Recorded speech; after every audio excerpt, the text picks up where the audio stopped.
Royal weddings are steeped in tradition, grand affairs that combine royalty, tradition, and old world values. Well, that's all about to change because Prince Harry dances to his own tune.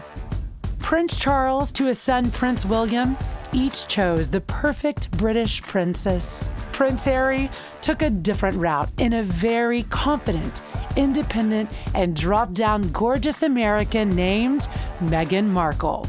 All very excited, delighted for them both. William and I are absolutely thrilled. It's such exciting news. Well, the Queen's happy about it.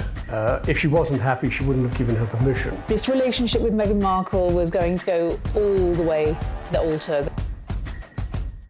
We look at Prince Harry and Meghan and how they came together in a whirlwind romance. It's not about protocol, it's not about the family, it's about the two people who are in love. It's just always nice when someone who seems really cool falls in love and gets engaged. Super excited for her. Just an amazing surprise. It was so sweet and natural and very romantic. He got on one knee. Through expert opinion, we show you preparations from the royal venue to the cake and everything in between. We will also examine past royal weddings and how they compare to Harry and Meghan's. We will also celebrate the big day and discuss the future for this fairy tale matchup. Meghan may not be from the proper bloodlines, but no matter, she has won over the British public and captured the heart of a prince.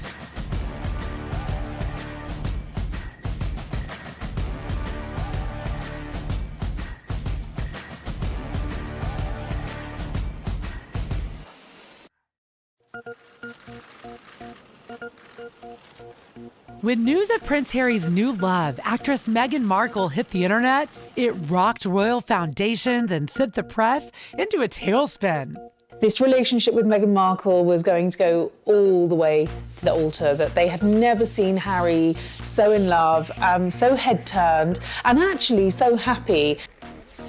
In the absence of any denials from Kensington Palace or royal insiders, the world knew that the bachelor prince was serious about his new love. It's an incredible love story, isn't it? An American actress meets Prince Charming. An onslaught of questions began to form about the romance. Where did they meet? How long? And most important, who is Miss Markle? Meghan grew up in a family with not a lot of money. Her parents separated when she was 6 years old. Meghan is one of our own. You know, she started as kind of a real girl from Los Angeles. Meghan Markle is a very special, engaging woman. She's extremely clever. She's very sincere and very eloquent. And I think she's one of those people who everybody, when they meet her, falls in love with.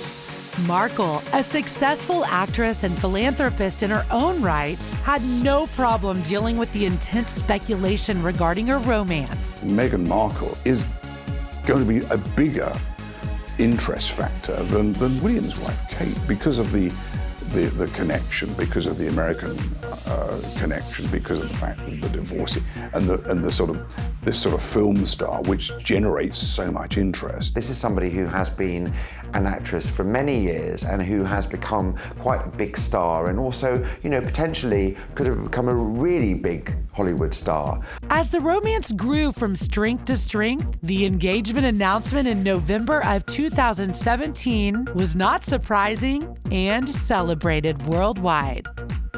Not only was everyone excited about new blood being pumped into the royal family, but that the lovable prince, who struggled through years of emotional hardship, had finally found a home for his heart.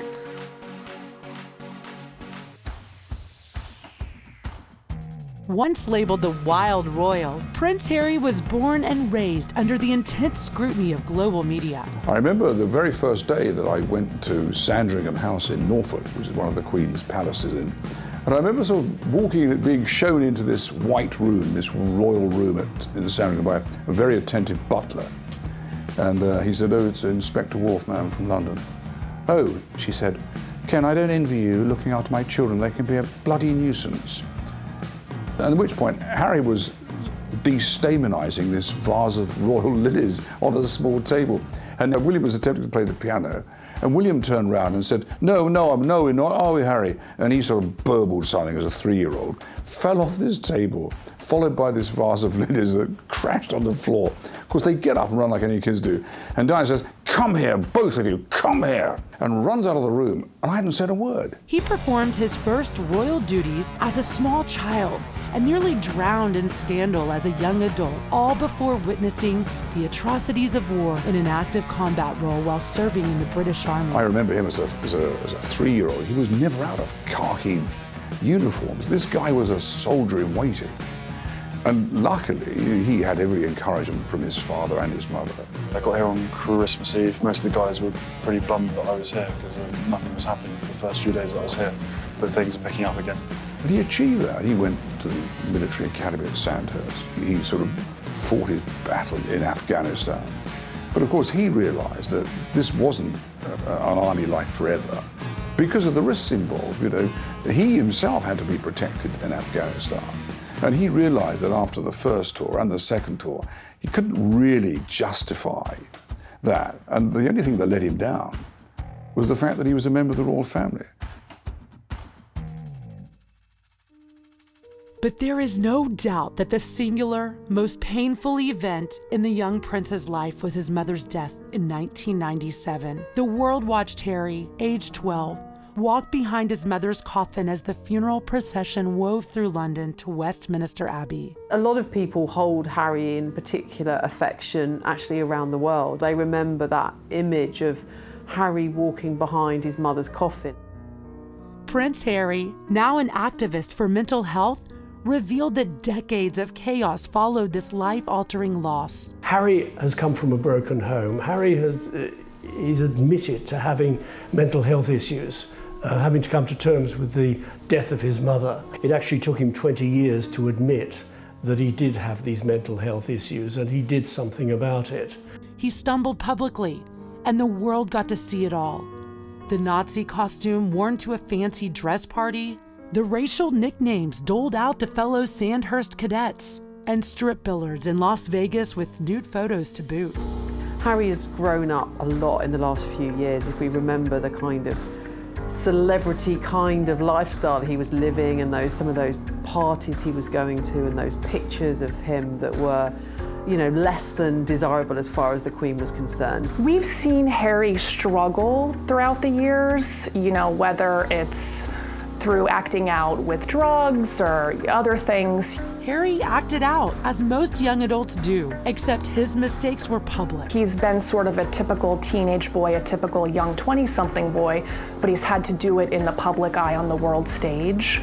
Even apologies were critiqued and judged. Beyond the paparazzi noise, it became clear that this was not a usual teenage rebellion. Harry was suffering. Harry, in every sense of the word, is a carbon copy of his mother in so many ways. You know, he has that sort of risk element attached to his life. He likes a joke, he gets things wrong, you know, but he learns from his mistakes. You know, I know people have given him a bit of a kicking in the past for the things that in some people's words, brought discredit on the royal family. But he's learned from his mistakes. And in that sense, you know, that gives him that normality, a word that Diana was using often. You know, I just want my kids to be normal. I want to be normal. Who knows what the situation would be, or what the world would be like if she was still around. So, no, there's all sorts of thoughts and emotions that come running through, especially the fact that I was here last in 1993, running around with, you know, Donald Duck and all those characters with her, and now I'm back here, you know, 31 years old. And you know, try my best to make her proud. Harry's transformation has been actually a remarkable one because we've seen his life take really many different paths. We've seen him get into trouble for underage drinking, for smoking cannabis, for dressing up as a Nazi at a friend's birthday party, you know, for ending up without any clothes on more recently in Vegas. And each time these things happen, the public, I think, forgive Harry, and I think they probably forgive him because he's got a place in all of our hearts. I don't think anyone will ever forget that very, very striking and heartfelt image of him walking behind his mother's coffin. He was 12 years old when he lost his mother. Prince Harry found inspiration for change through the unconditional support of his brother, Prince William, who gave Harry a hearty dose of the candid honesty he needed. Amidst the turmoil of grief, adolescence, and life as a royal, the influence of Diana's passion for humanitarian work, and specifically HIV, remained with Harry. After visiting Lesotho in his gap year, Harry and Prince Seeiso of Lesotho formed the Sintabali organization in 2016. The charity started in 2006, and it was started by Prince Harry and also Prince Seeiso of Lesotho. And it followed a visit that Harry made in 2004. He spent a couple of months up in the mountains in Lesotho. It's a very remote area. And he was really struck particularly by the plight of the children there. So there are so many vulnerable children in Lesotho. It's a very poor country, and it has been affected very seriously by the HIV/AIDS epidemic. So 1 in 3 children are orphaned as a result of the epidemic. It's behind the scenes up in the mountains where the sort of volunteer nurses are doing sort of house runs to go and basically help these really sick people, not just kids but sort of elderly people as well, who are dying of AIDS, lying in their beds with no access to a hospital, no access to a clinic. Sintabali means forget-me-not in Lesotho's, and was the word deliberately chosen to represent both Prince's late mothers. The work that we do in Lesotho and Botswana, and soon Malawi, is to provide a safe space for children who are living with HIV to be able to learn more about living with HIV, be able to build confidence and resilience about how they stay healthy. Why Lesotho was because he was there, and obviously he saw and witnessed himself the situation that some of the young people were in, and so he just responded to that. But obviously it does stem from interest in support in following on his mother started in terms of breaking down stigma around HIV. I asked friends of mine choosing where I should go for my gap year, and it was sort of based around what my mother had been doing, and I wanted to sort of carry that on. And what better place than to do it here? It's got a problem with AIDS, and there's lots of children. I'm sure she knew this place, but we decided trying to start something slightly new. Carrying the torch for his mother, the People's Princess, humanitarian work is critical in Prince Harry's role as a royal. Prince Harry's been very, very involved and very actively involved in the charity from the very beginning, from the very start. He regularly attends board meetings, he has to sign off the strategy. In addition to that, he loves being out in the field, and the reason for that really, he's got a real genuine empathy with young people, with kids. They really kind of are massively attracted to him. We've seen him with his nephew and niece. We've seen him with children, whether it's at Sintabali and Lesotho. We've seen him with children in hospital. We've seen him in nursery schools. We've seen him at schools. We've seen him with people at the Invictus Games. Harry is a people person, but there is something lacking in his life. Harry's mischievous nature has always won hearts, even while struggling on the inside. The prince's rugged good looks and charming ways attracted potential suitors. Chelsea Davy was one such lady and became Prince Harry's on and off girlfriend from 2004 to 2011. Chelsea Davy was a long term, but that fizzled out. I don't think Chelsea Davy was prepared to go into the Goldfish Bowl. Sometimes the timing just isn't right, and this relationship was not to be. In 2012, his casual dating came to a halt again when his cousin, Princess Eugenie, introduced him to Cressida Bonus. He was an actor. She didn't want to. She wanted to pursue an acting career. This relationship ended in 2014 when royal public life became too much for Cressida. There were points when I think most people thought that the relationship might end with an engagement, but actually neither of those girlfriends wanted the intense spotlight that comes with being a royal girlfriend. They didn't want that level of intrusion in their lives, and ultimately they weren't prepared to make the sacrifice that they needed to make to be with Prince Harry. Through ups and downs, Harry has been able to find himself, and now his soulmate. In 2016, when a friend in Toronto introduced Meghan Markle to a prince, perhaps in some way, the universe knew it was time. I didn't know much about him, and so the only thing that I had asked her when she said she wanted to set us up was, I had one question. I said, well, is he nice? Already a successful actress and well-known humanitarian, 36-year-old Meghan Markle is accustomed to living in the spotlight. But in November 2017, her engagement to Prince Harry triggered an escalation of media attention that the royal-to-be had probably never experienced before. It's the stuff of fairy tales, another fantastical royal wedding to inspire a nation, but sadly, the joy of this pending union has been splintered by the worst of those in the media since the news of their courtship broke. The difficulty, of course, with Prince Harry finding love with a famous actress was exactly that. She was a famous actress. The time that the romance was actually revealed in the papers, I remember she was promoting a clothing line for Reitman's, the Canadian department store, and she was having to do a lot of press around that. Well, how could you do press interviews around a clothing line and people not want to talk about Prince Harry? So I think they realised early on, particularly at the palace, that there was a potential conflict of interest. It's why we saw her posting less on Instagram. It's why we saw her eventually close down her lifestyle blog and eventually give up her career as an actress, which is what she's done to marry Harry. She's going to have to be very careful of what goes on social media now. I mean, it's a royal rule of thumb that there's no selfies, and we saw that in her first day out in Nottingham when she was taking photos with people. She was like, no, I'm not allowed, no selfies. Markle is a biracial American, an actress, and a divorcee. And while most people find this union a beautiful and refreshing reflection on what the 21st century should reflect, it made Markle an immediate target for the dark media, who were quick to release bigoted, racially charged slurs. There's a misconception that because I have worked in the entertainment industry that this would be something I would be familiar with, but even though I'd been on my show for, I guess, 6 years at that point, and working before that, I've never been part of tabloid culture. I've never been in pop culture. You know, Meghan certainly felt that the British press were out to get her. I don't think the press were out to get her as such. I think they were out to find out as much as they could about her. You know, her ex-husband being doorstepped, her mother having reporters turning up asking questions, all of her friends being contacted. I haven't met him, but I mean, I've spoken to Meg a couple of times. They're so happy and so in love, and it's so normal. And it's not a nice experience. It's one that Harry has spoken about and has always recognised. It's the one experience that immediately puts a potential girlfriend off, and of course it would do. That line between public and private life is almost non-existent anymore, and we will continue to do our best to ensure that there is the line.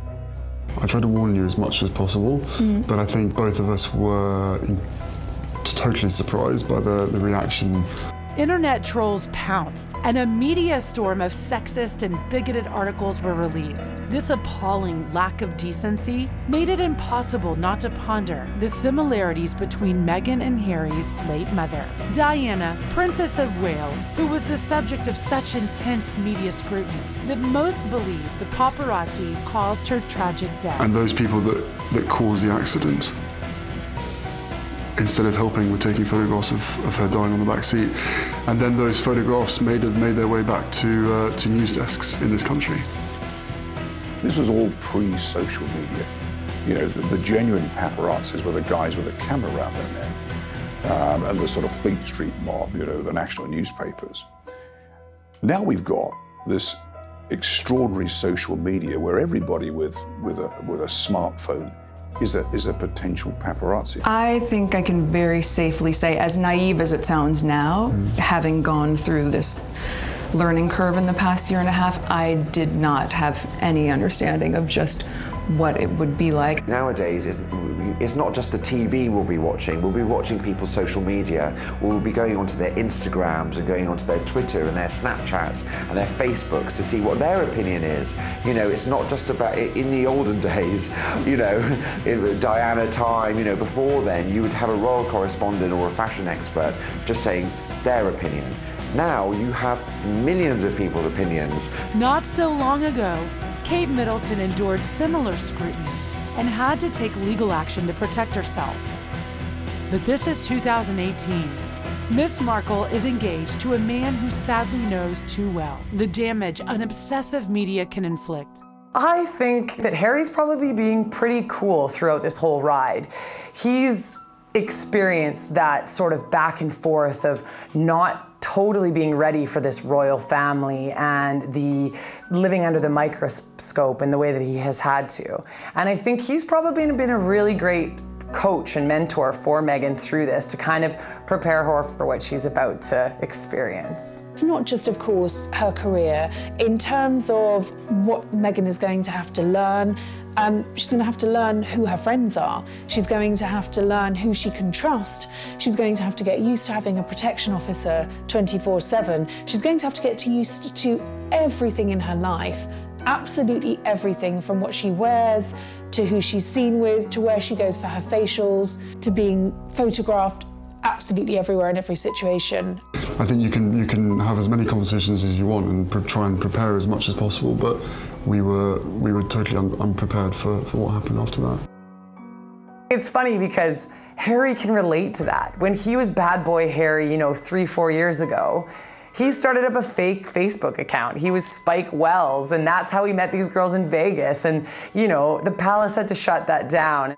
This time, Buckingham Palace's response was direct and swift when it came to the defense of Meghan Markle.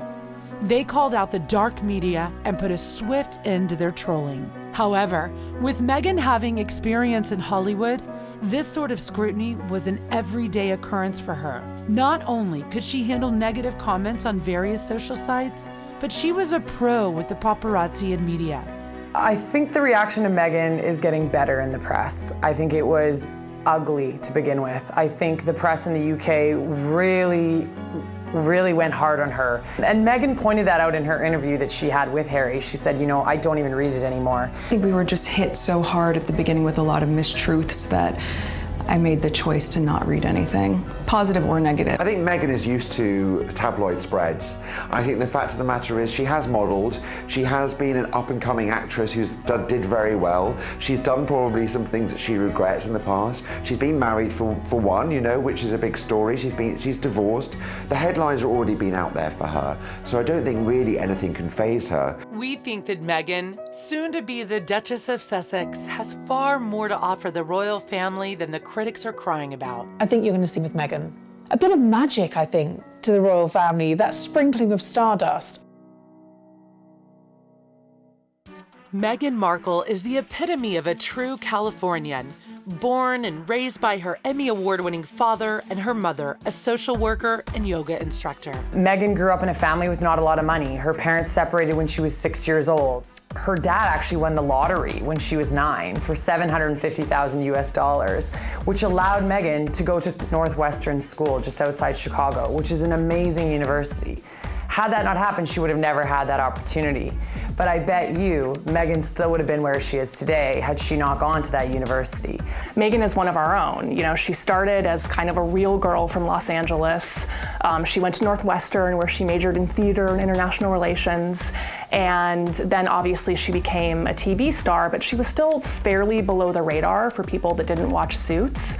So with Meghan, there is this sense of a real girl just like us, married into the royal family and ascended to this lofty position. Her heritage and a relatively privileged West Coast life seem to have given Meghan a unique lens through which she navigates the world. It's plain to see that she's worked tirelessly to carve out an incredible successful career with grace and elegance long before meeting her prince. There's also no need for concern by the royal establishment over Meghan's stamina for work. Her resume makes us wonder where she gets her energy. Working as a calligrapher to make ends meet while auditioning tirelessly alongside thousands of other acting hopefuls in LA and playing smaller roles for years. Meghan's tenacity paid off when she landed the role of Rachel Zane in Suits in 2011. There's a long list of things that don't qualify her to be a royal bride. But the truth is, if you delve a little bit deeper into who Meghan is and the roles that she's had in the past, she actually is quite a solid fit for Harry.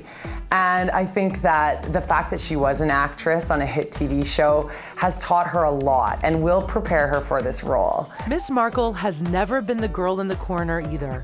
When it comes to fighting for the right causes, at the tender age of 11, she fought for and won a battle against a national company to change its sexist material. It's about 1 out of every 3 commercials is gonna say something that's gonna hurt somebody's feeling. Her willingness to work freely for humanitarian causes was well documented long before meeting her prince. I am proud to be a woman and a feminist. A relentless advocate for women's rights, Markle has campaigned on this issue with the United Nations since 2015. Women need a seat at the table. They need an invitation to be seated there. And in some cases, where this isn't available, well then you know what? Then they need to create their own table. Meghan's an ambassador for World Vision Canada. We saw her go to Rwanda on a water mission. And I think that those are things that Meghan loves and is passionate about. And she was really interested in those things before even having met Harry or thought up this idea of becoming a princess. So I think that that says a lot, is that this is genuinely something that's in her and not that she's playing it to be. I work with Meghan on a thing called the Global Gift Gala, which is a big event that we do in London to raise awareness for many different charities. The charity we work with was called Caldwell Children, which is for disabled children. Meghan hosted it, and she got very involved in what we did, and she wanted to learn about the charity. She wanted to learn about how we benefit the children. It appears that Meghan will fit right into life as a royal, and bringing her grace, poise, and proven work ethic and a seemingly inherent desire to help others. Both of us have passions for wanting to make change for good, and with lots of young people running around the Commonwealth, that's where we're going to spend most of our time, hopefully. And it was really one of the first things we connected on. It was one of the first things we started talking about when we met, was just the different things that we wanted to do in the world and how passionate we were about seeing change, I think. For anyone obsessed with the next royal romance, the conjecture ended in October 2016, when news of Prince Harry and American actress Meghan Markle's relationship broke. I received probably 15 emails and tweets kind of all at once when the news broke. Instead of the excitement dissipating, the buzz of this unexpected romance broke records. We found out that she was a little bit older than him. She, obviously was a famous actress in her own right. And I immediately started Googling her and was like, okay, this girl, she's beautiful, she's smart, so it definitely was exciting and intriguing. Meghan was the most Googled woman in 2017. It's what the public wanted. It was a love story, it was exciting. When the beans spilled that they met through a mutual friend, who this royal matchmaker was became the hottest mystery in social media. There have been many hints, but no one has confirmed or denied Cupid's identity yet. We were introduced actually by a mutual friend who We should protect her privacy and not reveal too much of that. And but it was literally through her, and then we met once and then twice back to back, 2 dates in London last July. With the story of how they met put to bed, a new obsession took over royal fans. Is Meghan Markle actually the one?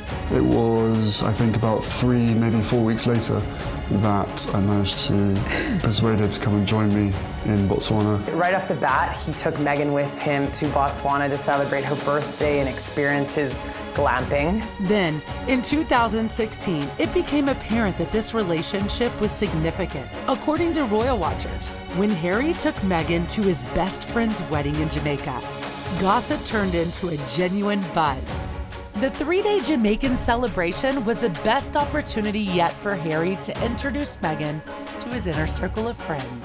And it was reported that they fell in love with her too.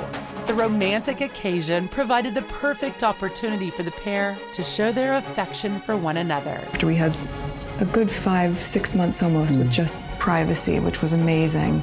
Very early on, when we realized we were going to commit to each other, that we knew we had to invest the time and the energy and whatever it took to make that happen. I don't think you've had any idea what time zone you've been on for the last year and a half. No.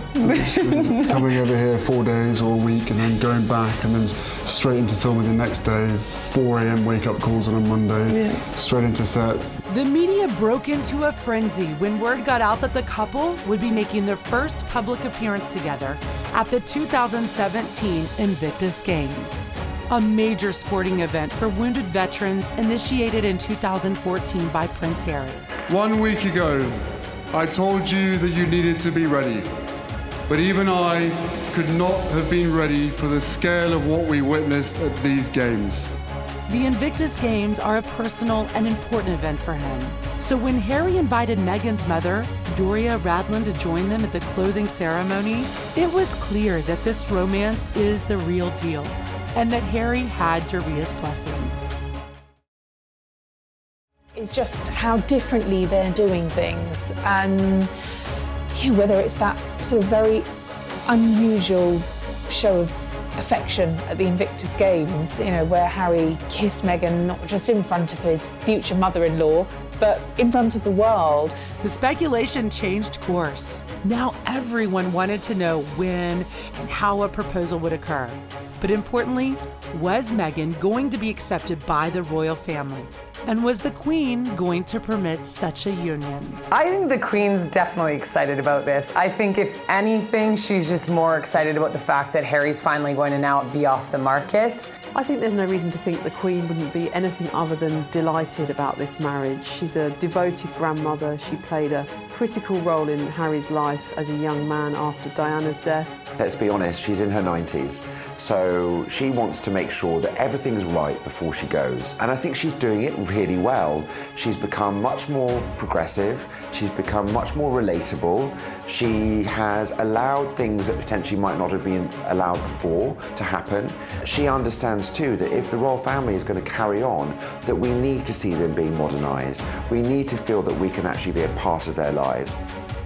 Meghan had already met Prince Harry's father, Prince Charles, and his wife Camilla. She was now good friends with Prince William and Catherine, Duchess of Cambridge.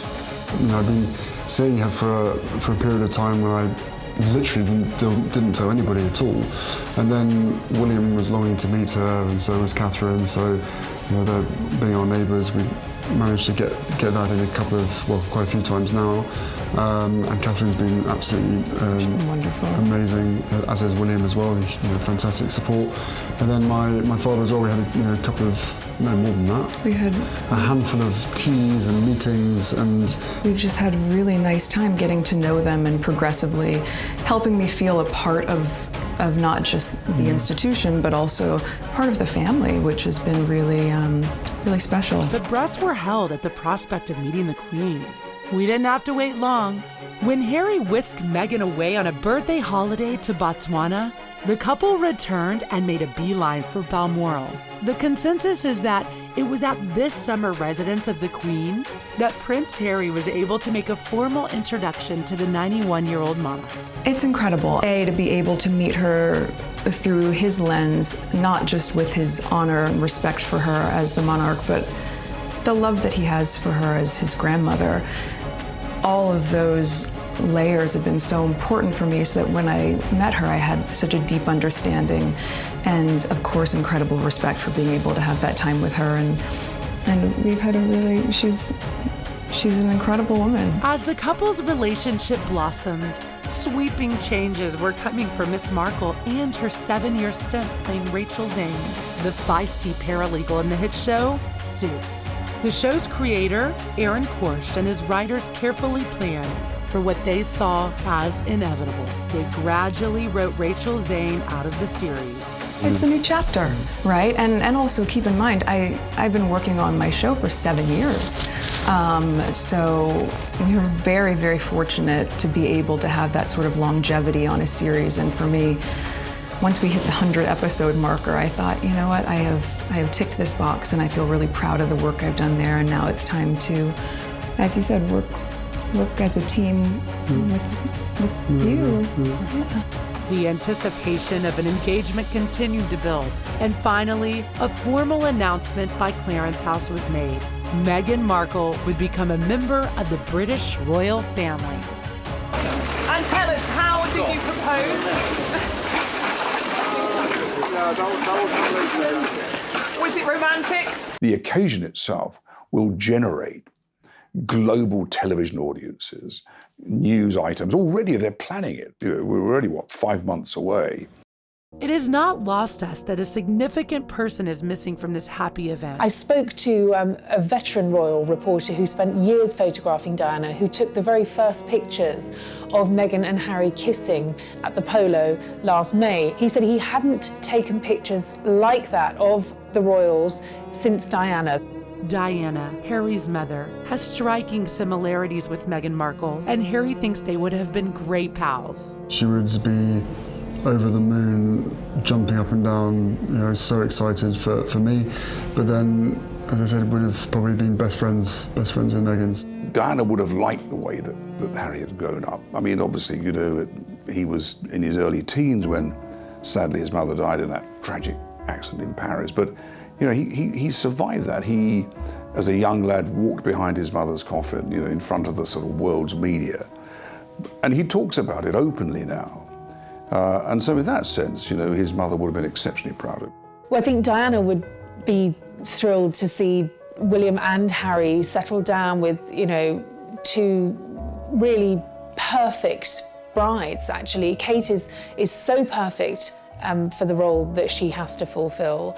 And I think Meghan's, going to be a great success at all. She's already proved to be very suitable in so many ways. They make the princes happy, and I think that's probably more important to Diana than anything else. She said she wanted them to marry for love. Diana was a very hands-on individual, so in that sense would have been delighted with the way that William had found his love, his wife at university, and in the same way that no pressure was put on Harry to find his life. Obviously, not being able to meet his mom, it's so important to me to know that she's a part of this with us, and I think in being able to meet just different people who are so important to his mom, I'm able to, in some way, know a part of her through them, and of course through him. But Prince Harry found a way to ensure that a part of Diana will always be present, and designed a ring that used 2 of his mother's diamonds with his own from Botswana. The ring is a beautiful legacy both to their union and Diana. The ring is obviously yellow gold because that's her favourite, and the main stone itself are sourced from Botswana, and the little diamonds either side are from my mother's jewellery collection to make sure that she's with us on this crazy journey together. And it's beautiful, and he designed it. It's incredible. Meghan Markle has a special kind of sparkle. Her bright smile and demeanor have that Hollywood glamour. Her warmth and genuine openness will win over the British. You can't fake that. This is the most important thing, in my view, that's happened to the royal family for centuries. I think Meghan Markle is the best thing to happen to the monarchy in years. She's young, she understands the zeitgeist, she understands what people want, and she really connects with people in a way that we also saw with Princess Diana. And so I think that it's only a good thing that we have Meghan in there. She's sort of shaking off the cobwebs and moving the royal family firmly into the 21st century. There's no denying that Meghan Markle's elegant fashion style turns heads wherever she goes. Even before her engagement to Prince Harry, Meghan's stylish appearance grabbed the attention of the fashion world. Since news broke of her relationship with Prince Harry, Meghan has continued to wear her favorite labels: Mother, Erdem, Line, and Misha Nunu, to name a few. When they first made their public appearance announcing that they were engaged, she had on a white trench coat that was made by a Canadian company called Line. She orders a lot of her clothes from there. It's sold out within the hour. In her interview with Harry, chatting through the engagement and how they met, she was wearing a dress from an Italian company. Same thing, sold it within an hour. Inherently, Markle has already shown that her love for fashion and attention-grabbing style can boost her humanitarian work, just like her fiancé's late mother, Diana. I love Meghan. I think that it's amazing that she's very different from the British mold. I think that she's a breath of fresh air that's very necessary in the royal family. We've seen it with her in terms of how she dresses, how she wears pants to events, how she does her hair, you know, unlike, say, Kate Middleton or some of the other royals who always look very perfectly coiffed. Meghan's style is frequently compared to her future sister-in-law. Princess Kate is quintessentially English. You know, everything that she wore from when she was at university was very sort of twin set and pearls, very sort of Chelsea girl, that kind of feeling that it's very, you know, what you expect to read when you open up Horse and Hound or Tatler. You never see her in sweatshirts or sweatpants and some Uggs. Whereas someone like Meghan has been brought up on Uggs and sweatpants because obviously she's been on set so many times. So she's gone from looking quite, you know, offset when you are quite so dowdy and you don't really care about everything, to being on set where she's ultra glamorous, and you know, she's been at numerous award ceremonies, and she's also somebody who's modelled for magazines and modelled in fashion spreads. With Kate, over the years, we've seen her come into her own. She's wearing these very expensive outfits, whereas with Meghan, we've seen her wear jeans, we've seen her wear ripped jeans, we've seen her looking very sort of normal and accessible when going to high-profile events, unlike Kate, who always looks very perfect. The Duchess of Cambridge is also famous for her classic, modern style. There are many similarities. Both have the ability to influence sales with the Kate effect and the Meghan sparkle. One thing that we've noticed with the style, first starting with Princess Diana and then Kate and now Meghan, is that all of these bits of clothing and these, you know, staple accessories and tops and dresses, they're so accessible, right? I mean, you can really quickly get online and find out where's that top from. There'll be a link to buy it right then and there. I definitely think that Meghan, like Kate, has an effect when it comes to selling clothing. We've seen it when she wears something immediately. There are now style blogs devoted to Kate. There are now Twitter accounts devoted to Meghan. They've already made headlines at a joint event with their elegant style. Kate portrays something that people want. Meghan portrays something that is much more approachable, that people can get right away. Some were concerned that a rivalry could be in the works, but it seems the two will have a close relationship, much like another royal wifey pairing. I think it's impossible to not compare Kate and Meghan with Diana and Sarah. In the case of Diana, she was married to the heir, and then you have Sarah Ferguson. She's this breath of fresh air. You know, she's always in the news for doing sort of silly or dramatic things. She has a great sense of humor, and you really do see that comparison between Kate and Meghan, where Kate is a little more buttoned up, she has more restrictions, whereas Meghan is kind of the playful one. She's the new, bright, young, shiny thing. We think Meghan meshes her own relaxed Californian fashion style beautifully with her new British role, and this is something uniquely hers. We also love that our fashion choices are diverse and inclusive, and touch on a desire to experience new trajectories. Meghan Markle wears a lot more ready-wear type of clothing. And so what you're going to have is fashion designers that are making ready-wear attire where they can go ahead and produce it quickly, sell it, and then as soon as that inventory sells out, Meghan Markle will go ahead and put her Markle spin on it again, and then it will start a whole new trend of clothing along that ready-to-wear business attire. Meghan portrays something that people can get right away.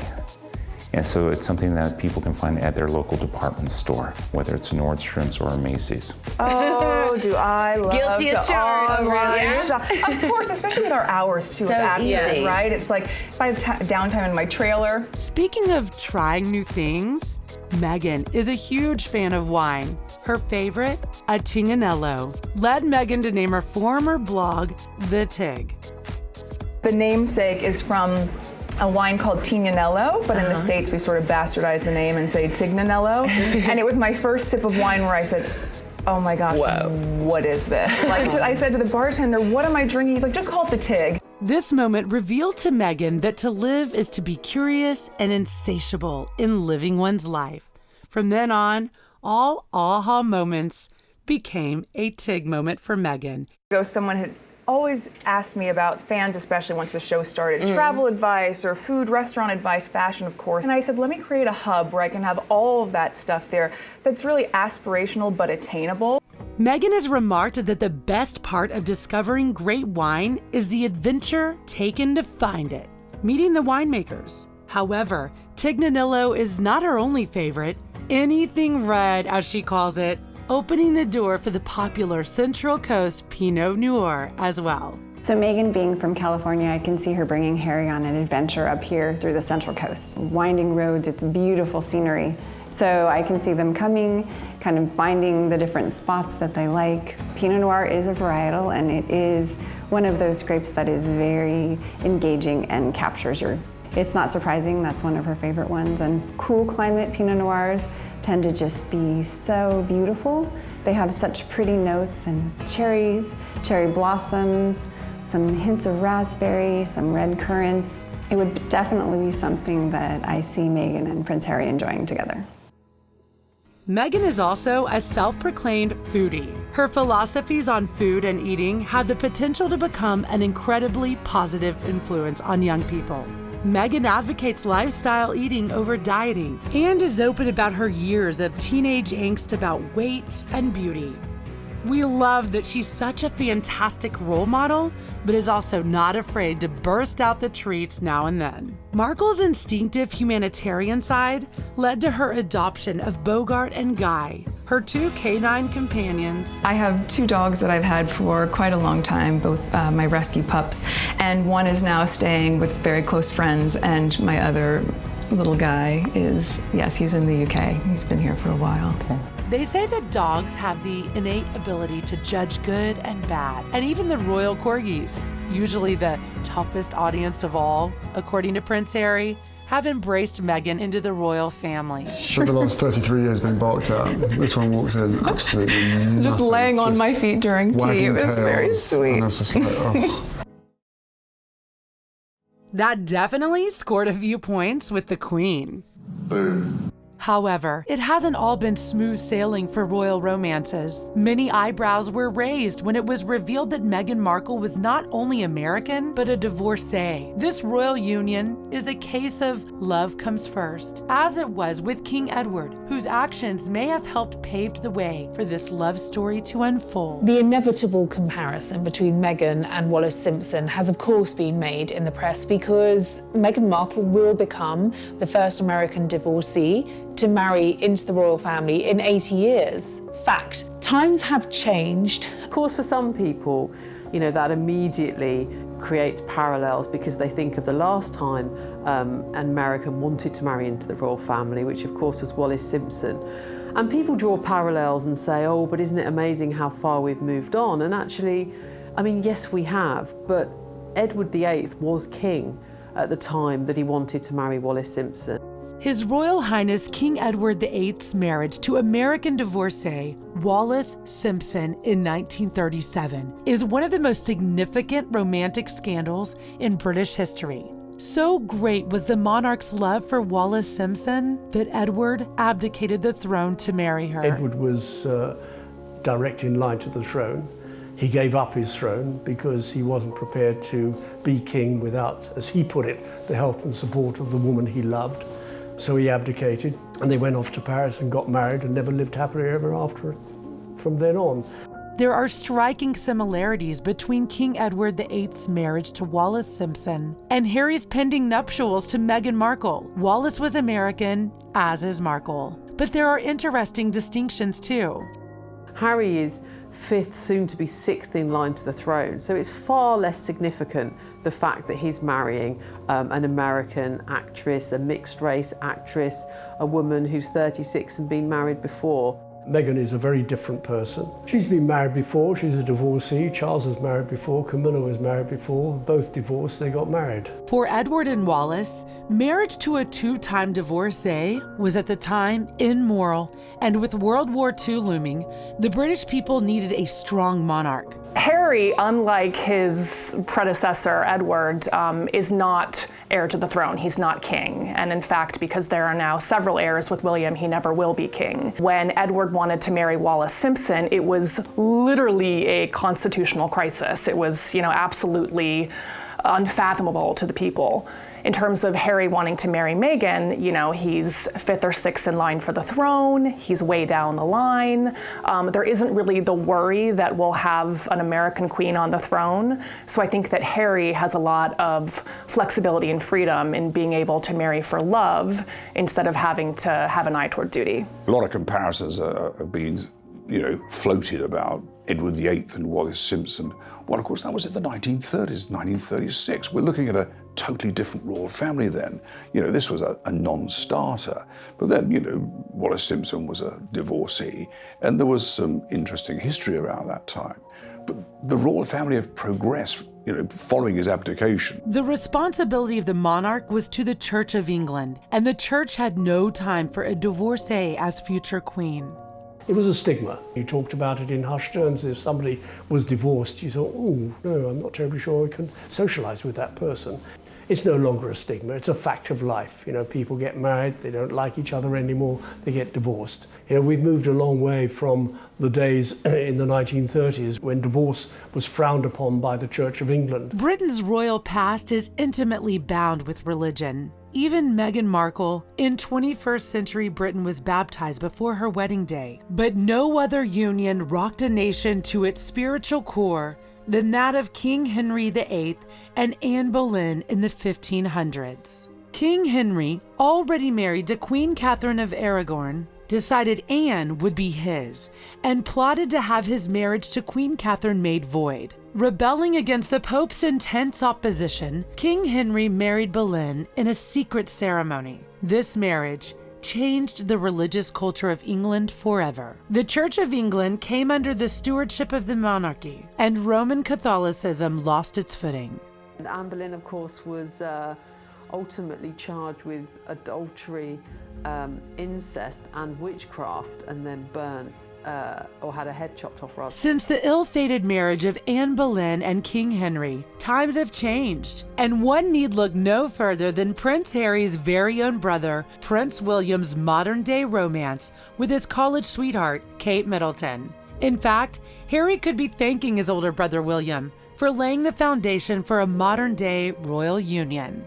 It was actually Diana who told William and Harry to marry for love. When they married, it should be for love. And I think that that's exactly what they've done. It's certainly what William's done, and it's what Harry is doing too. William and Harry have learnt from the past royal wedding. They saw their mum unhappy in her wedding, and they didn't want that for themselves. I think that they've realized that they can be happy, and it's up to them to make themselves happy. And I think actually Queen Elizabeth has recognized that also, and that's why she's been so understanding. You have to look at the choices that William and Harry have made and the women that they are with.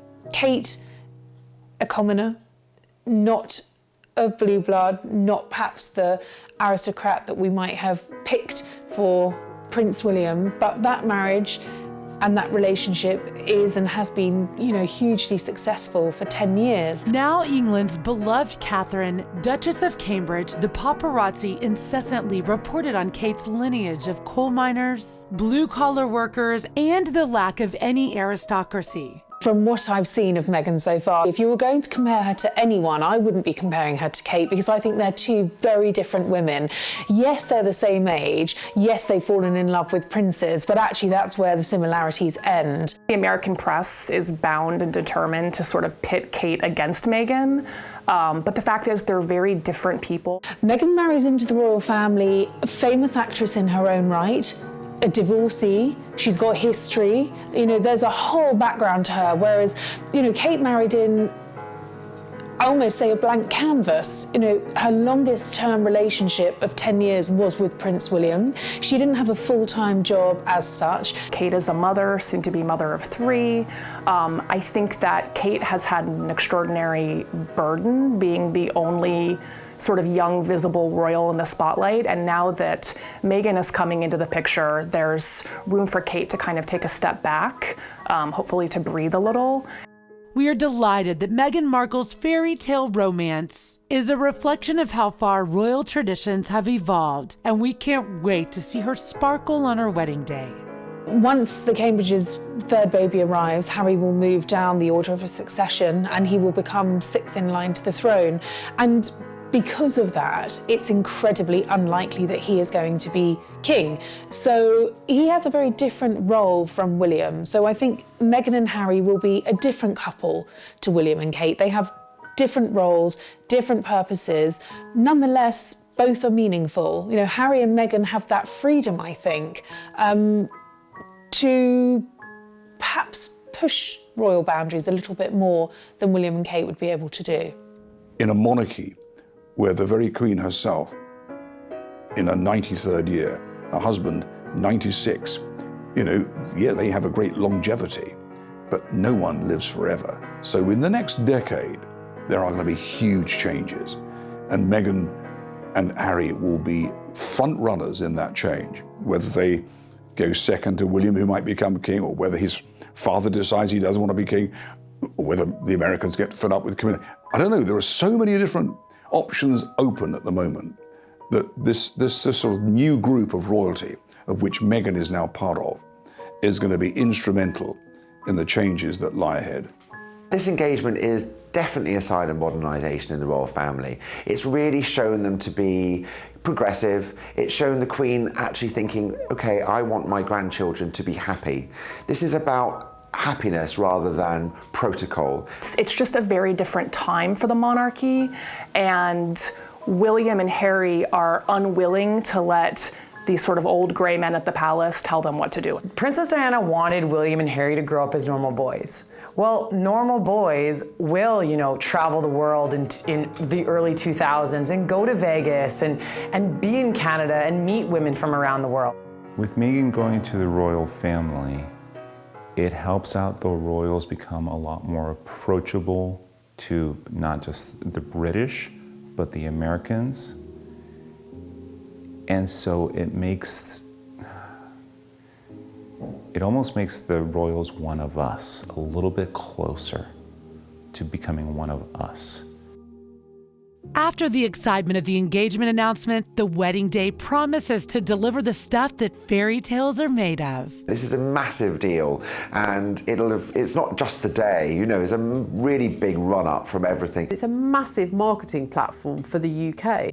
This is much more than just a wedding, it's a cultural shift. Courtiers have said that they want their day to be one of joy and happiness, and for the public to be as much a part of it as possible, and they will be. We know it's going to be televised. For William's and Kate's wedding, all the royal pomp and circumstance was on display. Grand carriages, women in big hats, and a tiara for the princess-to-be. Harry and Meghan's big day will be equally as impressive. She's going to be seen by billions of people. The whole world is going to take a picture of her and watch her.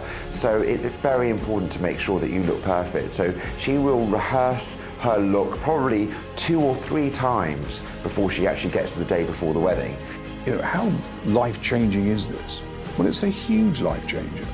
Because suddenly, you know, one minute you're Meghan Markle, the actress, and whatever, going anywhere. Next thing you're a princess of the realm of the United Kingdom. You know, you've got to think about her. She's going to be seen from every angle. It's 360 Meghan Markle, you know. It's not just one angle. Meghan, how are you feeling? She has to think about everything. And what's great about her is having that TV background. She understands that. Having that red carpet, you know, readiness. She understands she has to look great from every angle. Though having chosen a, quote, smaller venue, Windsor Castle, as opposed to Westminster Abbey, the amount of spectators and A-list guests will be out in droves. It's going to be very interesting because the royal wedding won't be in London. First of all, it's going to be in Windsor, which is a beautiful place.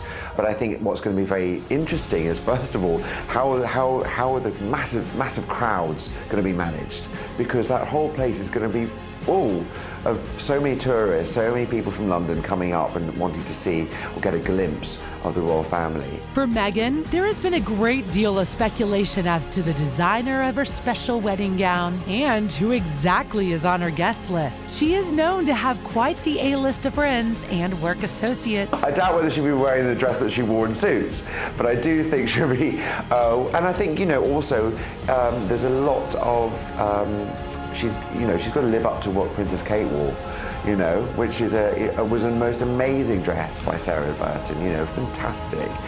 And again, even with Pippa Middleton, you know, that dress was talked about for years afterwards.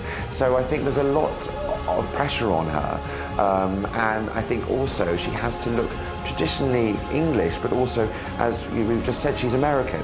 So American style is a little bit different from the UK style. So I suspect there'll be a bit of a fusion between the two, and hopefully the crew will be happy. She'll probably tear a page out of Kate's book, actually.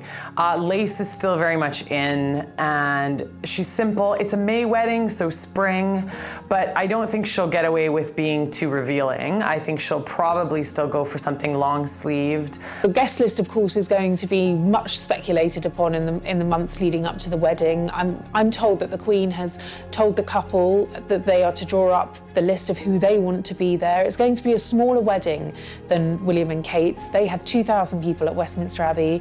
Meghan and Harry will have 800, which is still a sizable wedding. And of course, it's going to be fascinating to see who turns up. Meghan will bring that sort of injection of Hollywood. You know, I'm sure we will see some of her co-stars from Suits and actor friends from, you know, the years that she's worked in Hollywood. Of course, she's got very famous friends. She's close to Serena Williams, she's close to Boris Becker. Harry's got famous friends. Elton John is incredibly close to Prince Harry. I suspect that Obama will be at the wedding, which will be quite interesting because he will be there and Trump won't be there.